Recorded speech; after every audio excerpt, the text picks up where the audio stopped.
Bonjour à tous, bonjour, bonsoir selon où vous êtes dans le monde et à quel moment vous allez assister à cette conférence. Nous sommes très heureux d'être à nouveau parmi vous ce soir et vous remercions pour votre présence. Et donc ce soir, comme vous avez pu le voir à l'écran au départ, je vais d'ailleurs le remettre, voilà.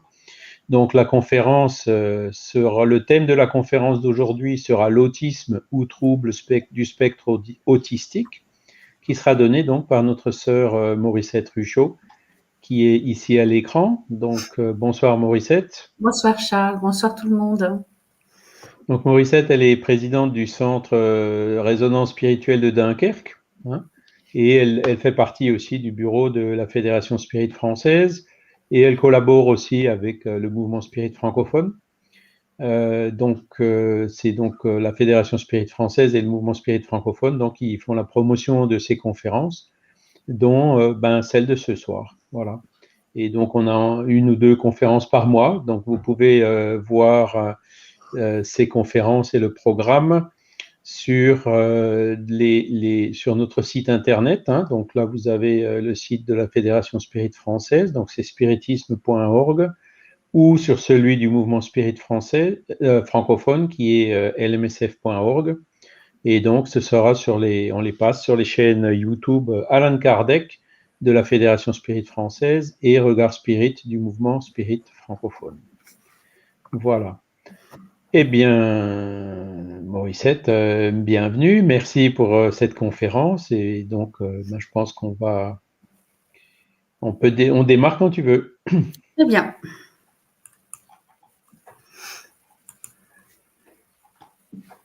Voilà, donc on voit tes diapos à l'écran, donc tu peux démarrer. Très bien.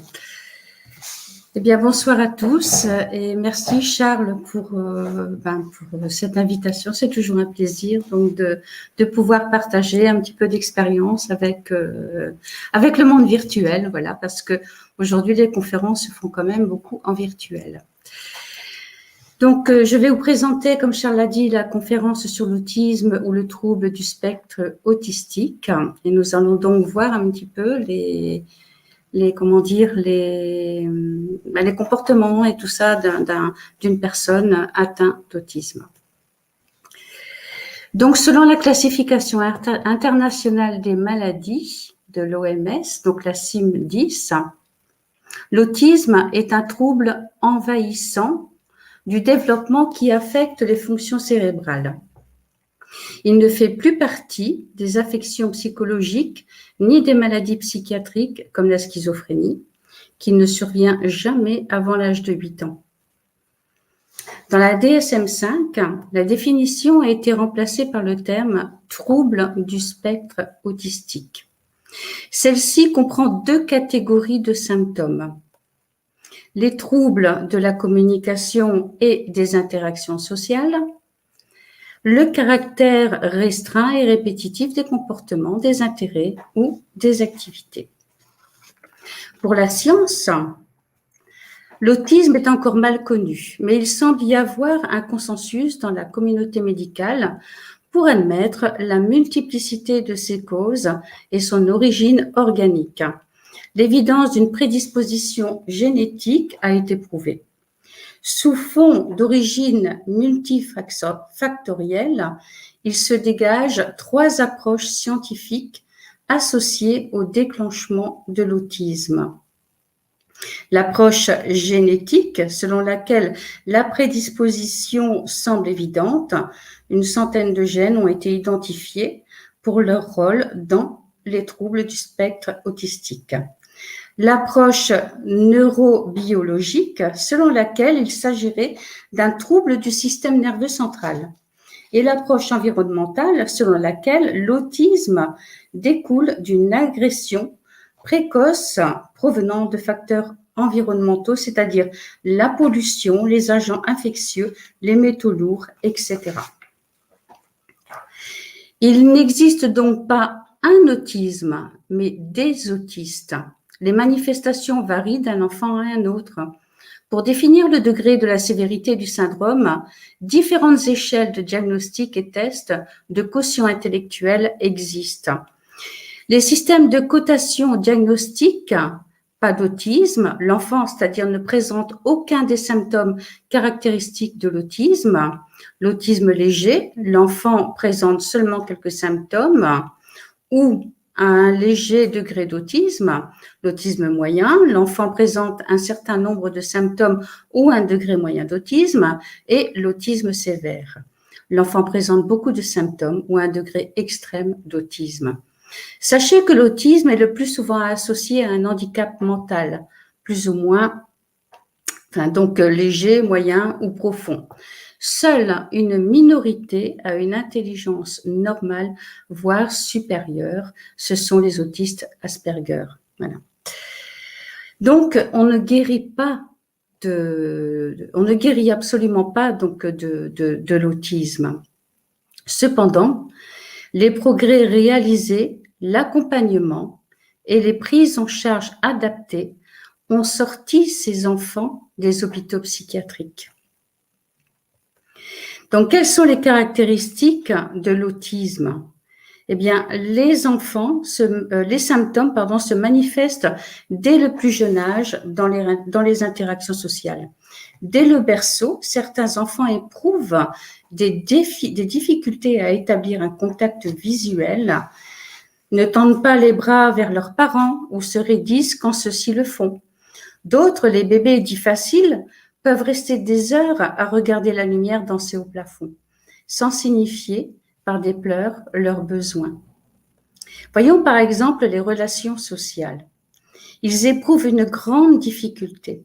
Ils ont du mal à comprendre et à se faire comprendre, à partager les émotions avec les autres, mais aussi à exprimer et à réguler leurs propres émotions. Ils manifestent de l'indifférence, souvent ils s'isolent, se trouvent des stratégies pour éviter de communiquer avec les autres et ne pas se laisser approcher. Nos conventions et nos règles n'ont aucun sens pour eux. Ils ne les comprennent pas. C'est avec beaucoup de maladresse qu'ils cherchent à établir un contact. Si à l'âge adulte, ils sont actifs socialement, ils auront des comportements qualifiés d'étranges ou d'inadaptés. En ce qui concerne la communication, c'est d'abord le processus qui est perturbé, mais également les moyens et la manière dont ils communiquent. 25% ne parlent pas ou ont un langage très limité. S'ils ont une aptitude verbale, celle-ci est rarement utilisée. Souvent, ils sont dans l'écholalie. L'écholalie, en fait, ils vont répéter ce qu'ils viennent d'entendre. L'enfant répète les sons, les mots ou les phrases entendues, par exemple, la phrase d'un dessin animé ou d'une publicité. Dans une communication unilatérale, ils n'attendent pas nécessairement une réponse de notre part. Donc, on voit ici, en fait, quelques images que l'on trouve sur le site donc de Orange, oui, parce qu'ils s'étaient investis dans l'autisme. Donc, on voit ici dans cette première image, leur compréhension du langage souvent est au premier degré et rend la communication vraiment très, très, très difficile. Par exemple, si vous dites à un enfant autiste, tu vas te faire enguirlander, pour lui, il peut imaginer un sapin et on lui met des guirlandes, voilà, comme on les mettrait au sapin. Vous voyez, si on lui dit va jouer dehors, il va pas comprendre. Même s'il n'est pas habillé, il va aller jouer dehors. Enfin, vous voyez, il comprend pas du tout notre façon de communiquer. Voilà, ici, on voit aussi, quand Stéphane a perdu sa première dent, Céleste, sa sœur, lui a expliqué la raison pour laquelle il devait la garder. Donc, et là, il demande une nouvelle dent. Voilà, ici, va jouer dehors. Hector, chérie, pourquoi tu n'irais pas jouer dehors? Il fait si beau aujourd'hui. Bon, l'enfant prend sa tablette et il va dehors. Vous voyez, tout est pris au premier degré, en fait. Donc, la communication, elle est très difficile. Donc, ils vont compenser ce déficit par le langage non verbal, par exemple des mimiques, des gestes, des objets et aussi des comportements. Donc, leurs comportements vont être restreints. Ils sont souvent très résistants aux changements, qui ont pour eux, en fait, ces changements sont pour eux une source vraiment d'angoisse et parfois très profonde. Fonctionnant souvent d'une manière très rigide, ils ont la plupart du temps des intérêts limités. Par exemple, les objets sont placés au millimètre près. On connaît aujourd'hui un petit peu plus le comportement des enfants autistes.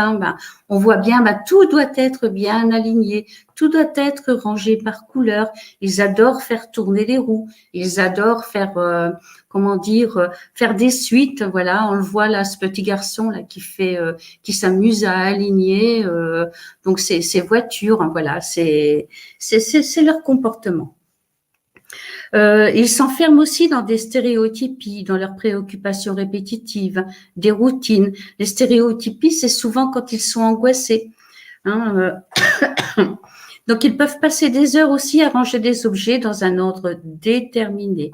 Ils s'attachent aux choses qui, pour nous, sont sans valeur. Par exemple, des bouts de ficelle, des morceaux de papier, des guirlandes, n'importe quoi, voilà. C'est un objet qui va vraiment les rassurer, en fait. Donc, il arrive que les plus doués développent une passion pour certains sujets. Alors là aussi, ils vont avoir, une intelligence qui va être ciblée. Voilà.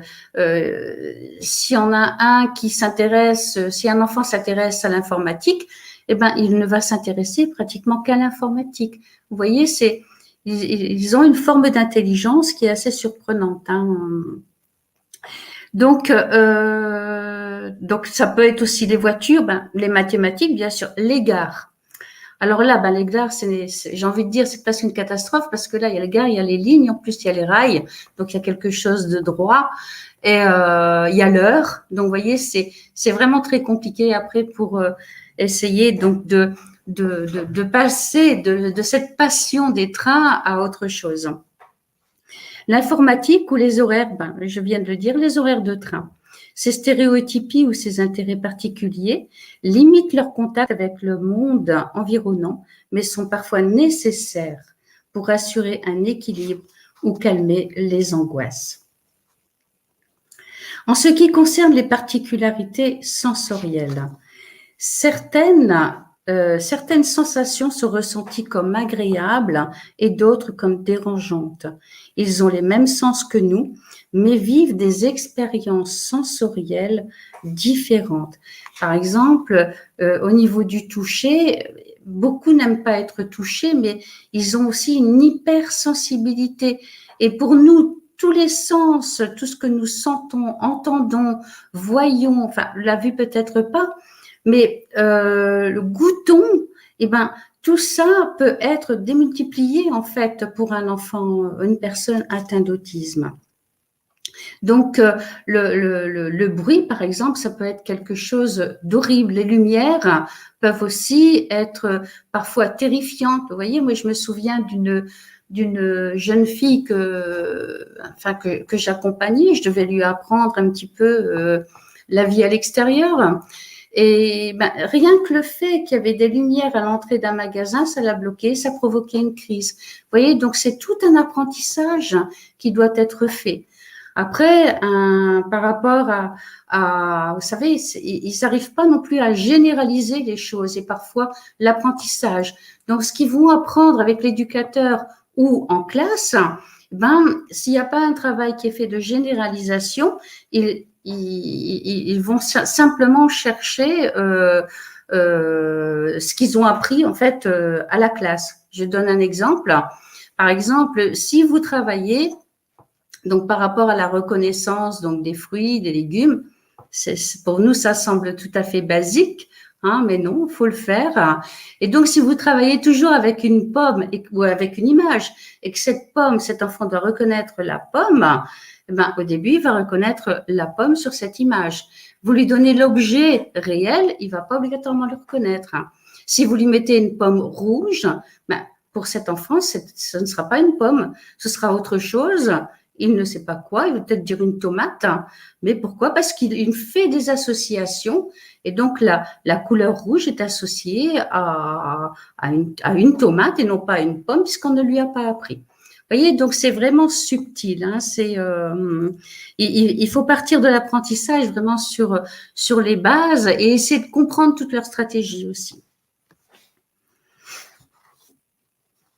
Alors, en ce qui concerne les particularités sensorielles, ça, je vous l'ai dit. Mais ce n'est pas parce que leur fonctionnement est singulier que ces enfants sont absents. D'une façon particulière ou inadaptée, ils sont bien présents.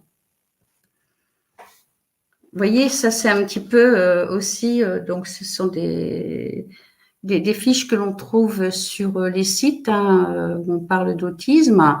Voilà, ben, on va dire aussi, par exemple, qu'un enfant, cet enfant est mal élevé, il est capricieux. Maintenant, il y a beaucoup de choses. On sait dire aussi que un enfant autiste, ben, comment dire, il sait pas aimer, mais tout ça c'est faux aussi. Voilà, moi j'ai travaillé pendant pas mal d'années avec ces enfants et donc je sais qu'ils, certes, peut-être ils vont nous reconnaître à la couleur de notre pull qui est identique à celle de l'image qui se trouve sur le tableau d'accueil.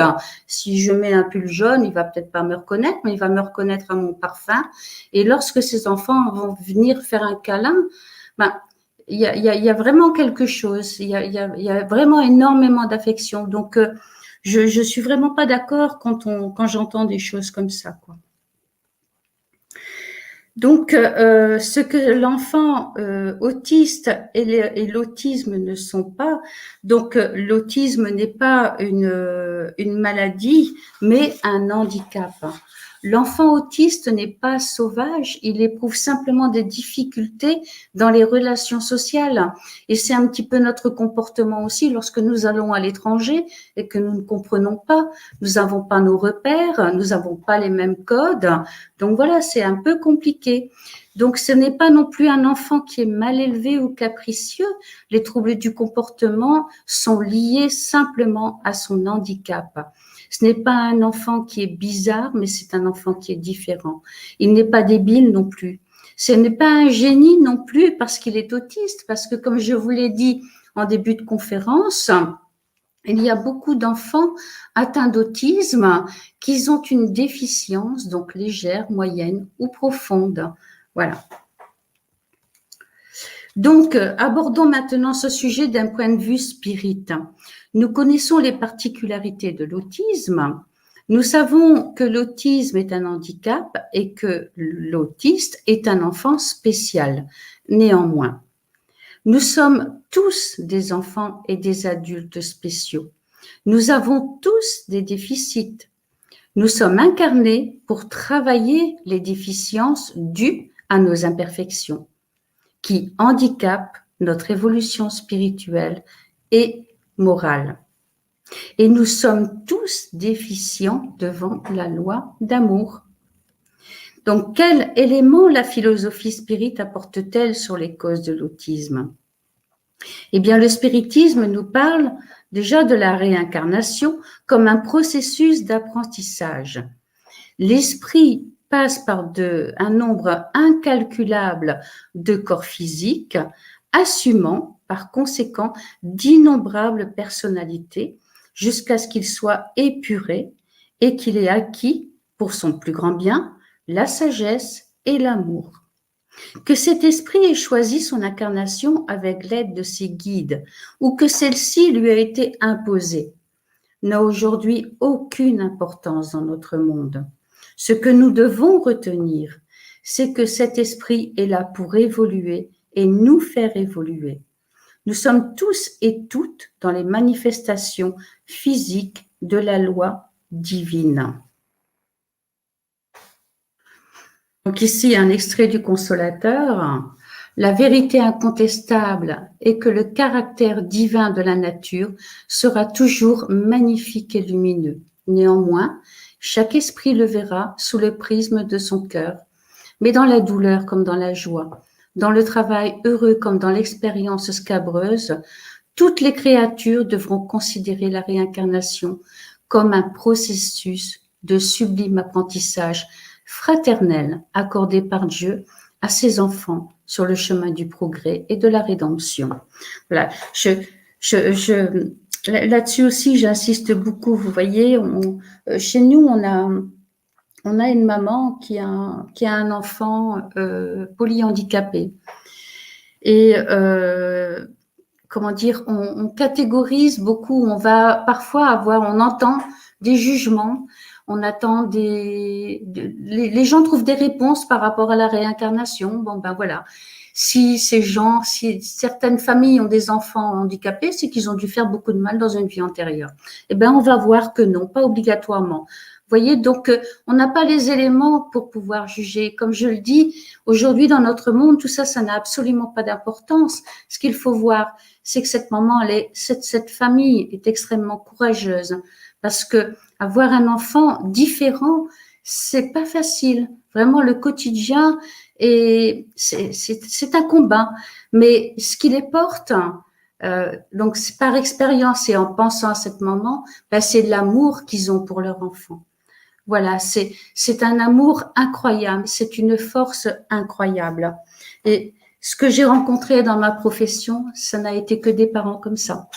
Vous voyez, donc des parents qui avaient un amour inconditionnel, ben pour cet enfant, même s'il souffrait, hein, parce que les parents souffrent, hein, mais ils ont cet amour inconditionnel. Et c'est vraiment une belle leçon de vie.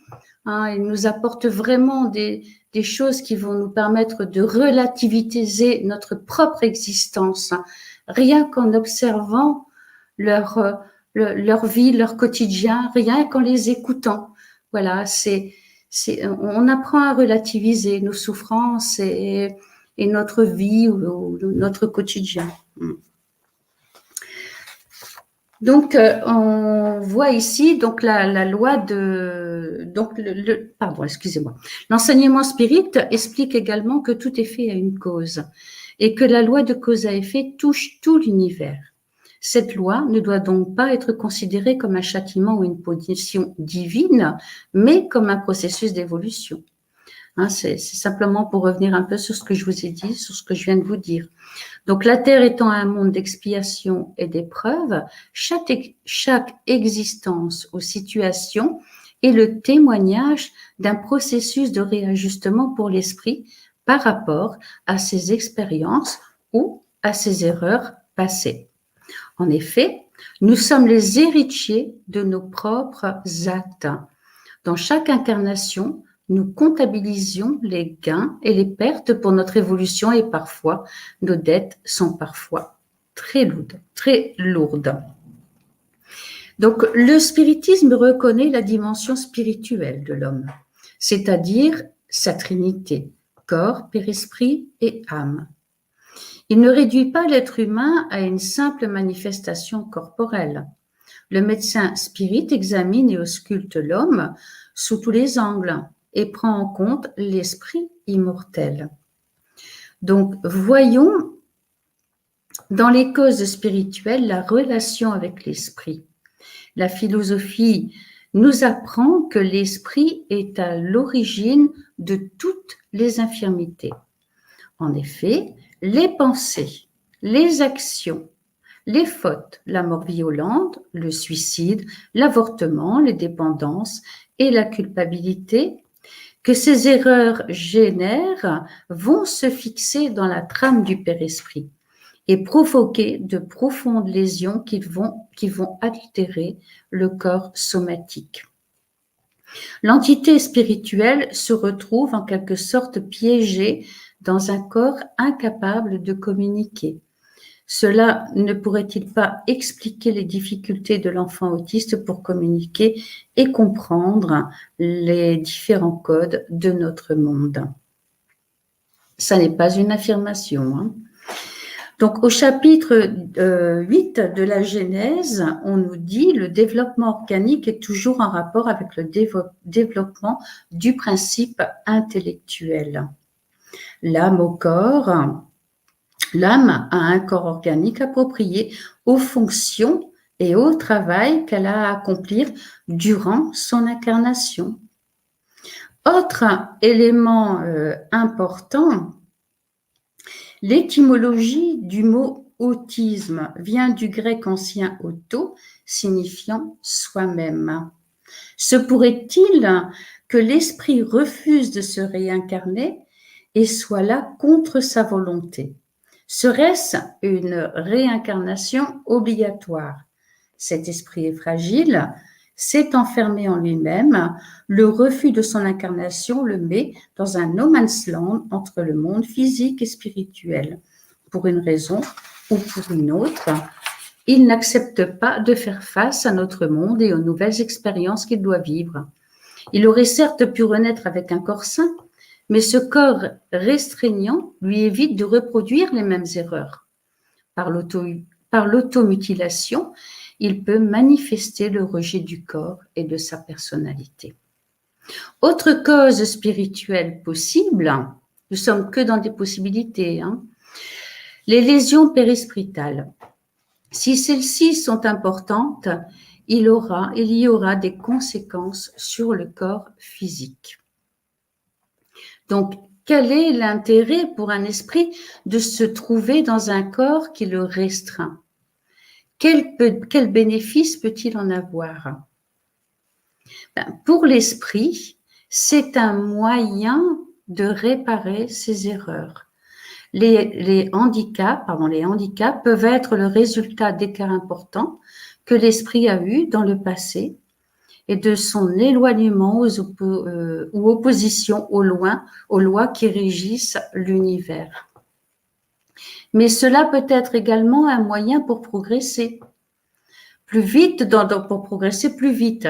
Dans Le ciel et l'enfer, à la page 149, l'esprit heureux de Samuel Philippe nous dit que l'épreuve était pour lui le moyen d'effacer les dernières traces de ses fautes antérieures, qu'il lui fallait subir ces dernières épreuves qu'il a volontairement acceptées pour rompre définitivement avec le passé. Ça peut être aussi un moyen pour achever son épuration et accélérer donc son avancement. Dans l'Évangile selon le spiritisme, page 63, item 9, donc nous pouvons lire « Il ne faudrait pas croire cependant que toute souffrance endurée ici-bas soit nécessairement l'indice d'une faute déterminée. Ce sont souvent de simples épreuves choisies par l'esprit pour achever son épuration et hâter son avancement. Mais c'est aussi un moyen pour faire progresser son entourage et la société. C'est vrai que la personne handicapée nous apprend beaucoup de choses, comme je vous l'ai dit. Mais on apprend la tolérance, on apprend à aimer, on va travailler la discrimination, on va travailler le jugement. Voilà, ces enfants différents viennent faire travailler la société. La société évolue aussi grâce à eux, vous voyez. Donc, c'est vraiment très important. Donc, voyons avant tout si Dieu ne l'a pas mis sur ma route pour soulager ses souffrances. Et si cette rencontre n'est pas pour moi un moyen de progresser, de réparer ou de me faire pardonner. Voyez, donc quand on a un enfant différent, ou qu'on travaille avec les enfants différents, ou qu'on croise un enfant différent, et qu'est-ce que nous, à ce moment-là, on peut lui apporter? Voyez, est-ce que Dieu ne l'a pas mis sur ma route? C'est ce qu'il est dit dans le texte. Je pense que oui, voilà, parce que on reçoit énormément de ces enfants et je le dis, je le répète parce que j'aime le dire, c'est que ils nous apprennent beaucoup. Voilà, vraiment, ils nous apprennent beaucoup. Donc, quelle est la situation de l'esprit durant cette existence? L'être intelligent et pensant est l'esprit. Celui-ci a souvent conscience de son état mental et comprend que sa situation est une épreuve ou une expiation.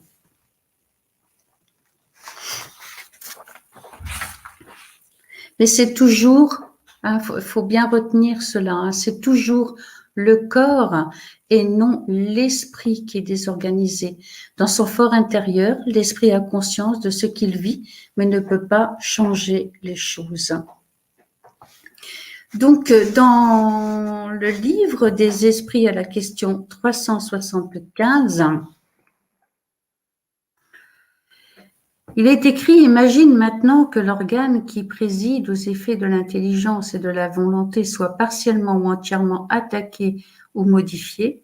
Il te sera facile de comprendre que l'esprit n'ayant plus à son service que des organes incomplets ou dénaturés, il en doit résulter une perturbation de l'esprit par lui-même et dans son fort intérieur, à parfaite conscience et dont il n'est pas maître d'arrêter le cours. Donc il n'est pas maître d'arrêter le cours. Les organes ont bien sûr une influence sur les manifestations des facultés de l'esprit, mais ils ne donnent pas les facultés. À la question 372 du livre des esprits, il est dit qu'un bon musicien avec un mauvais instrument ne refera pas de bonne musique et cela ne l'empêchera pas d'être un bon musicien. Donc, il ne faut pas perdre de vue que de même que l'esprit agit sur la matière, celle-ci réagit sur lui dans une certaine mesure et que l'esprit peut se trouver momentanément impressionné par l'altération des organes par lequel il se manifeste et reçoit ses impressions.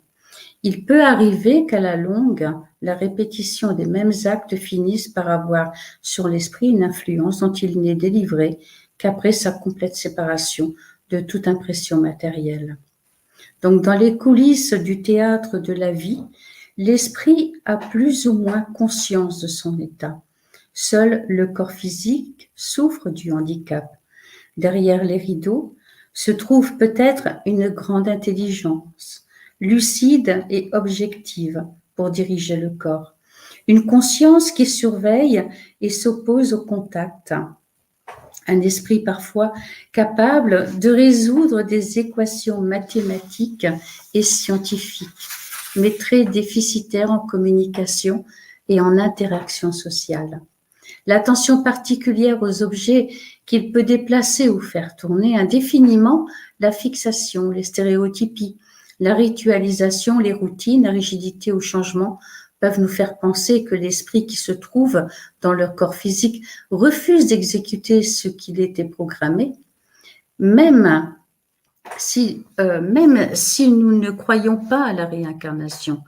Il est clair que l'enfant autiste rejette le contact avec la vie, à tel point que l'autre, le parent ou l'éducateur, devient un prolongement de lui-même, un filtre entre lui et le monde qu'il refuse de toucher. Cependant, malgré toutes les difficultés du handicap, l'esprit progresse. C'est la loi du progrès. Dans un corps physique, et cela, quelle que soit son apparence, réside un esprit plus ou moins endetté. Dans un corps physique mutilé peut aussi se trouver un esprit très évolué. Nous avons vu les causes spirituelles pour lesquelles l'esprit se réincarne dans un état autistique. Et celles-ci sont nombreuses. Donc le choix de la réincarnation ou réincarnation imposée, cette épreuve accélère son sauvetage. Et en obligeant les parents, les éducateurs et les professeurs à un travail d'amour, de pardon, de renoncement, de dévouement, cet enfant apporte une magnifique leçon de vie. Si nous partons du principe que rien n'arrive par hasard et acceptons profondément que la justice divine soit simplement la loi d'amour, nous voyons ici l'opportunité pour l'esprit de grandir et d'évoluer. Un enfant particulier ou spécial est simplement la manifestation de l'amour divin.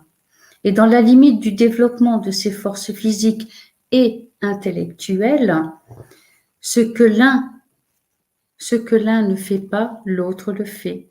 C'est ainsi que chacun sur Terre a un rôle utile. Donc la famille va évoluer.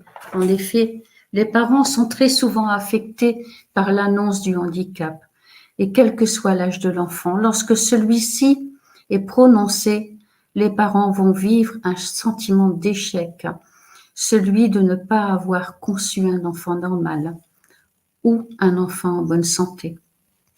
Le handicap sera considéré comme une terrible épreuve. Cependant, pour la philosophie spirit, ce sont des esprits qui se sont réincarnés dans une famille avec le cœur. C'est une expérience de vie et l'épreuve sera profitable pour tout le groupe. Il faut donc tout mettre en œuvre pour ne pas perdre l'opportunité que la Providence offre pour notre évolution. Je vous l'ai dit aussi, la société va évoluer. L'attitude parentale est aussi fortement influencée par la manière dont la société perçoit la différence, le hors norme. Un enfant autiste est tellement différent qu'il peut susciter de l'inquiétude. C'est la peur de l'inconnu. Et parce qu'il bouscule parfois les conventions sociales, il arrive qu'il provoque un malaise chez les autres. Je me souviens, il fallait travailler avec une petite fille et cette petite fille, les parents étaient vraiment en grande difficulté. Elle se mettait... donc dans mon travail, j'appliquais la méthode ABA, donc c'est du comportementalisme. Et c'est pas toujours facile parce que ça provoque parfois de grosses crises. Et donc le travail à faire avec cette petite fille, c'était que les parents pouvaient sortir en ville avec leur enfant sans qu'il y ait de troubles de comportement. Donc mon travail à moi, c'était de travailler là-dessus, bien sûr, de provoquer parfois certaines réactions. Et donc il fallait faire le tour du quartier parce que cette petite fille se mettait toujours au sol. Et elle rigolait, et puis voilà, elle était un petit peu dans ce qu'on peut dire une sorte de provocation, quoi. En tout cas, elle recherchait l'attention, une recherche d'attention. Et donc, moi, la réaction que je devais avoir, c'était un petit peu, pour éteindre un petit peu ce comportement, c'était un petit peu de l'indifférence, c'est-à-dire que je devais montrer à cette petite fille qu'elle ne me touchait pas, en fait, voilà. Et il y avait parfois des gens qui venaient, qui me demandaient si j'avais besoin d'aide et si l'enfant faisait un malaise. Ça partait toujours d'une bonne intention. Mais il y avait aussi donc des regards que je croisais, et là, sincèrement, je me mettais à la place des parents parce que ces regards croisés, ils étaient terribles, ils étaient foudroyants, vraiment foudroyants parce que ils étaient remplis de jugement et parfois des paroles. Mais regarde-moi ça, voilà, cette maman, elle est même pas capable d'élever correctement son enfant. C'est ce que je vous disais tout à l'heure. Un enfant autiste, ce n'est pas un enfant qui est mal élevé. Les parents font ce qu'ils peuvent, vraiment ce qu'ils peuvent, parce que je vous l'ai dit, c'est très très très compliqué. C'est difficile le quotidien avec un enfant autiste, surtout quand celui-ci a de gros troubles du comportement. Donc voyez, la société, elle a encore beaucoup de choses à apprendre. Les gens ont toujours ce regard qui a toutes les solutions, toutes les réponses. Et voilà, mais ils ne connaissent pas l'origine du problème. Donc ça, c'est extrêmement douloureux. Donc cette société, l'enfant va le faire évoluer. Et les enfants spéciaux ne sont donc pas un problème. La différence existe partout, dans toutes les cultures et dans tous les domaines.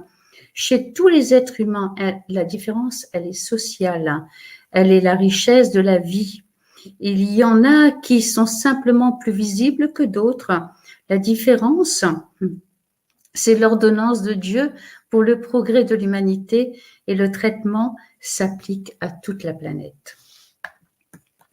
Donc, nous devons changer notre regard et nos comportements. Tous les êtres sont des enfants de Dieu. L'esprit de l'enfant autiste accepte sa croissance spirituelle. Il faut arrêter de mettre en relief son problème. Il n'est pas juste un enfant handicapé, c'est un enfant, c'est une personne avec un potentiel différent. Et les parents, quant à eux, doivent bannir la culpabilité. Elle risque d'enfermer l'enfant dans son handicap. Il faut transformer cette culpabilité en responsabilité. Ce travail est important pour l'évolution de l'enfant. Basculer de la culpabilité à la responsabilité, c'est prendre conscience de la loi de cause à effet qui exclut le hasard, la fatalité et la punition divine. Dieu n'est qu'amour. En illuminant l'épreuve d'amour et de compassion, cet esprit nous demande de l'accueillir dans toutes ses expressions avec affection et amour. Donc, je vous en ai un petit peu parlé aussi. Il y a quand même vraiment un progrès incroyable par rapport à l'accompagnement donc de ces enfants. Et donc, pour ces êtres énigmatiques, nous et les normes que nous représentons sommes des étrangers. Dans leur monde, comme dans le nôtre, il y a une série de règles et de critères. Cela veut dire que leur évaluation et leur perception sont différentes. Elle n'est pas pire, elle n'est pas mieux, pas bien ou mal, bonne ou mauvaise, juste différente. Il en résulte un minimum d'interaction. Même en admettant l'extrême complexité de l'autisme et l'impossibilité d'obtenir une guérison, avec un effort d'empathie de notre part, l'enfant autiste pourra de temps en temps visiter notre monde. Il faut juste créer des ponts entre sa réalité et la nôtre. Avec une prise en charge et des méthodes adaptées, nous allons apprendre à l'aborder, à le décoder, à interpréter les signaux non-verbaux de son langage corporel et nous allons réussir à créer des liens. Ces enfants comprennent le langage universel de l'amour. Ils sont très sensibles, extrêmement sensibles aux vibrations subtiles, aux émotions et aux sentiments invisibles que nous émettons. L'amour doit nous faire accepter la personne telle qu'elle est et non pas comme nous voudrions qu'elle soit ou devienne. Donc, comment aller à la rencontre de cet enfant qui a tant de choses à nous apprendre? Pour que cela se produise, il y a plusieurs conditions. La première, c'est la confiance. La deuxième, c'est l'acceptation, la connaissance de soi et de l'autre, la patience, l'humilité, l'empathie, le non-jugement. Posons-nous cette question. Si nous étions, nous, de l'autre côté, dans ce monde si différent, comment aimerions-nous que les autres nous traitent? Avec de la compassion et de l'amour, mais également avec de la compréhension, de l'autorité et du respect. La connaissance et la rencontre de l'autre peuvent nous demander une perte d'identité. L'enfant autiste peut, comme je vous l'ai dit, nous identifier à un objet, à une situation, une activité, à la couleur de notre pull, à la couleur de nos cheveux. Je me souviens, il y a une petite fille qui m'appelait toujours comme ça, Mauricette, qui a les cheveux de la couleur du blé. Vous voyez, mais c'était sa façon de m'appeler. Voilà. Un autre enfant, c'était à mon parfum. La première chose qu'il faisait, c'était me sentir. Donc, il fallait pas que je change de parfum, parce que sinon, j'étais une étrangère à ses yeux. Voilà. Donc, à la couleur, donc à l'odeur de notre parfum. Nous ne sommes peut-être pas une personne, mais des objets vraiment bizarres pour eux. Donc, n'ayant pas conscience de l'autre et de lui-même, il peut avoir des comportements étranges ou dérangeants. Curieux, parfois ils vont être fascinés ils vont explorer les oreilles, ils vont explorer la bouche. Voilà, donc ils aiment explorer le visage, toucher les yeux pour les voir briller. C'est regarder dans notre bouche pour voir ces choses curieuses que sont les dents et la langue. Regarder dans les oreilles. Mais tout en mettant des limites, nous devons avoir une attitude presque d'acceptation. Et puis aussi accepter ces fameux bisous limaces, en fait, parce que parfois, ils viennent là et ils viennent chercher un gros câlin. Et puis, ils savent pas trop donner des baisers, donc ils poussent la langue Et voilà, mais aujourd'hui, on fait bien des liftings à la bave d'escargot. Donc, dans un premier temps, laissons-le venir vers nous, nous apprivoiser en l'observant, essayons de comprendre sa logique avant de vouloir lui imposer directement notre réalité. Pour cet enfant, chaque visite qu'il va faire dans notre monde sera pour lui une énorme pression qui peut le conduire à de l'automutilation ou de l'agressivité, qui sont les expressions de son refus ou de son angoisse. Donc, quelques pistes pour bien l'accueillir. Eh ben, je vous ai expliqué tout à l'heure que pour l'enfant autiste, ce qui était extrêmement difficile, c'était tout ce qui était les bruits, tout ce qui était les odeurs. Voilà, lorsque nous travaillons avec des enfants autistes, il faut pas mettre, par exemple, un parfum qui est trop fort, ça sert à rien. Il ne faut pas commencer à crier, il faut parler doucement, il faut avoir beaucoup de patience, essayer de trouver des stratégies pour pouvoir l'inviter et lui donner envie de nous rejoindre. Vous savez, je vous ai dit tout à l'heure qu'on disait souvent que les enfants autistes n'avaient pas d'émotion. Je suis vraiment opposée à ça parce que un jour, un enfant m'a fait vraiment très mal, parce qu'on voilà, parfois il y a quand même de la violence. Mais cet enfant, lorsqu'il a vu qu'il m'avait blessée, il m'avait blessée, donc il m'a regardé et puis il savait plus quoi. J'avais jamais vu ça, mais c'était vraiment un moment plein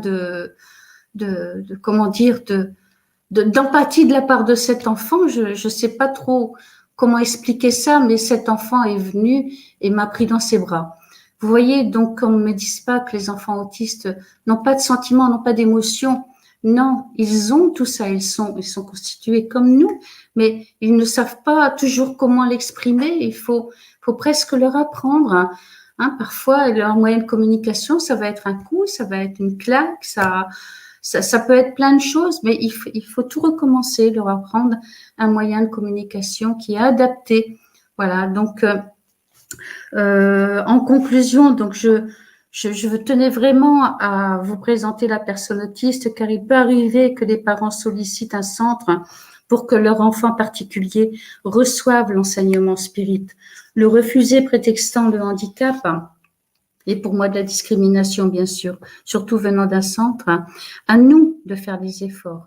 Accueillons-les et pour éviter les crises, apprenons à les connaître.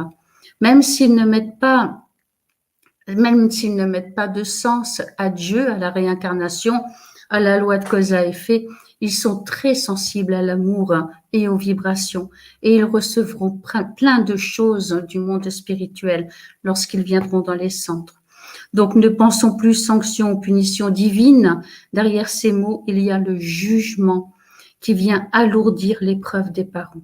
Demandons-nous ce que cet enfant est venu nous apporter. Quelle opportunité va-t-il nous offrir aujourd'hui qui va me permettre à moi, personne normale, de progresser? Chaque instant avec lui est une occasion de lui montrer ma reconnaissance. Le handicap, quel qu'il soit, me permet de travailler la patience, l'amour, le dévouement et la tolérance.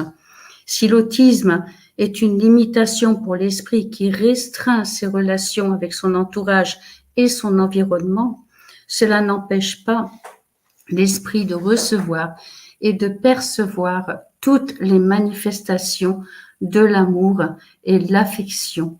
S'il ne comprend pas les paroles, il reçoit l'amour que nous lui envoyons.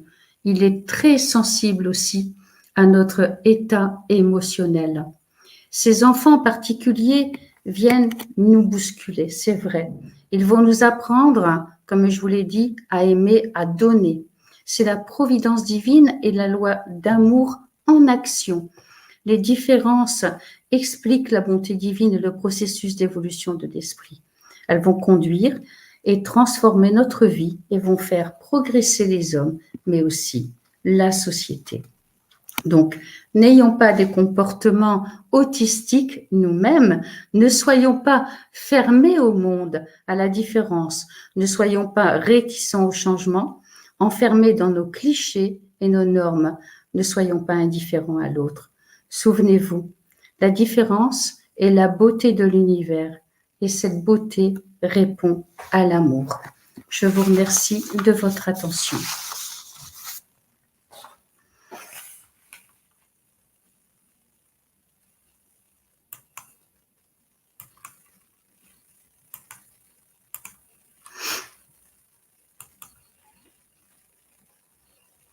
On ne t'entend pas, Charles. Ah oui, excuse-moi. Donc c'est nous qui te remercions pour cette très belle conférence, très très instructive, beaucoup d'informations, beaucoup d'amour aussi surtout, c'est ça qui est merveilleux. Et sur ce sujet qui pourtant est compliqué, hein, qui est mal compris, hein, comme tu l'as bien expliqué. Mais heureusement, comment dire, l'analyse, les progrès progressent. Voilà. Et c'est voilà. Donc on a beaucoup de réactions positives. Hein. Il y a aussi une remarque hein, d'une dame qui s'appelle Sabrina. Voilà. Donc elle nous dit, c'était tout au début quand tu lui disais que l'autisme ne guérissait pas. Donc elle avait réagi en disant, on ne guérit pas, mais moi-même atteinte dans sa forme Asperger, je n'ai pas été éduquée comme un enfant handicapé et je remercie ma grand-mère qui finalement m'a forcé à ne pas rester dans ma bulle. Mmh. Mmh. Voilà, c'est un très beau témoignage. Merci Oui. Sabrina. Donc en fait c'est tout à fait ça, quoi. Voilà. C'est ça. Alors je ne vois pas d'autres questions. Il y a toujours beaucoup de commentaires positifs, hein, donc merci Dominique. Notre frère Philippe aussi qui est là. Fernando qui est là aussi. Voilà. Claude. Voilà. Donc si vous avez encore une question, c'est le moment, hein, n'hésitez pas. Donc en attendant les questions, je vais peut-être parler un petit peu des informations sur la suite. Donc ce mois-ci, on n'a pas encore défini de conférence, mais je vais probablement en faire une hein, pour continuer le livre Dans l'invisible, spiritisme et médiumnité, hein, dont la première partie avait été faite le vendredi 20 août. Hein, donc on fera peut-être une suite le deuxième ou le troisième vendredi prochain ou celui de la semaine d'après. Sinon, le 25 et le 26 septembre, donc il y aura le symposium francophone de Végimont, hein, qui n'a pas eu lieu l'année dernière à cause du confinement et qui, nous l'espérons, cette année pourra se tenir puisque bon, il y a vraiment les toutes dernières places, hein, c'est pratiquement complet. Donc, si vous êtes intéressé pour y participer, faites vite hein, en attendant, pendant qu'il y a encore des places. Et donc, ce sera c'est vraiment la rencontre fraternelle entre spirit de francophones, donc qui tient à cœur à beaucoup de personnes. Hein. Moi, j'y vais religieusement chaque fois hein, parce que c'est là où vraiment on voit tous nos frères. Et puis, encore une fois, cette année, ce sera assez exceptionnel, surtout par l'année dernière, quoi qu'il n'y en a pas eu. Et cette année, donc, si tout va bien, si tout continue comme c'est aujourd'hui, on pourra la faire de façon présentielle. Voilà.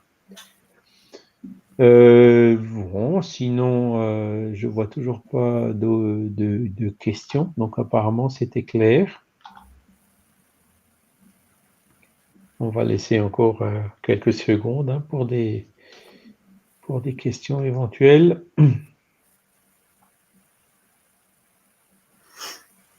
Je voulais rajouter aussi peut-être qu'aujourd'hui, il y a quand même beaucoup il y a quand même pas mal d'outils, hein, justement pour travailler hein, et apprendre, pouvoir faire un apprentissage avec les enfants, quoi.